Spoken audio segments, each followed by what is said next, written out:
I'm Charles Ainger. I'm formally retired, but I have roles with Cambridge University Engineering Department in helping to teach and look at master's students. I am an advisor to Ofwat and to Northern Ireland Regulator, and I have various irons in the fire all to do with basically sustainability and innovation in the water sector and more generally in development.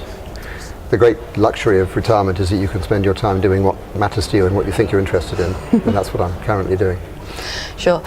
So today's conference was about sustainability and the value of water. Would you like to say a bit about what that actually means for the water industry in general, but in particular in Northern Ireland? Well, I think there was a range of definitions presented this morning, and I quite like the simplest one, which is merely really keeping water of the right quality, the right amount, affordable, and without damaging the planet, going for a very long time. That seems to me to be the best way of putting it. It gives you the three key headings of economics, environment, and social. And it seems to me that you can then have a big debate about exactly what your criteria would be in each of those sectors. But fundamentally, it's getting, the traditional way has been said to get that it's a balance. Actually, of course, it isn't a balance. Actually, the environment is the most fundamental one. Environment nurtures our society, and our society has invented economics. So if you had to put them in a priority order, I would say that watching the environmental one is the first case. Then we can do, which we can't change the rules of the environment. Then there's the social piece, and then there's the economic piece. But they all have to be taken into account. And every regulator, wherever they are, is really being a sustainability regulator, because their job is to balance what we do in those three things. Absolutely.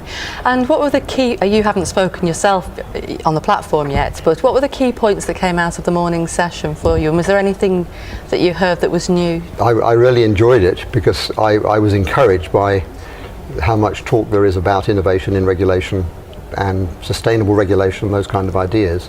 And it sounds to me as though Northern Ireland, the regulator, is very open to examining what they do, if you like, and seeing how they can incentivize innovation better than we have.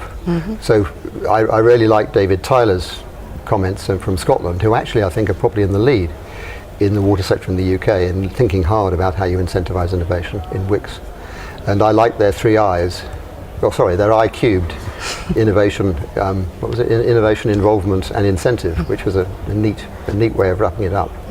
And so I think, and you'll find what I'm saying this evening, actually late this afternoon, actually probably touches on a lot of what was said this morning, and is trying to give some practical examples of what we might actually do to turn the words into action.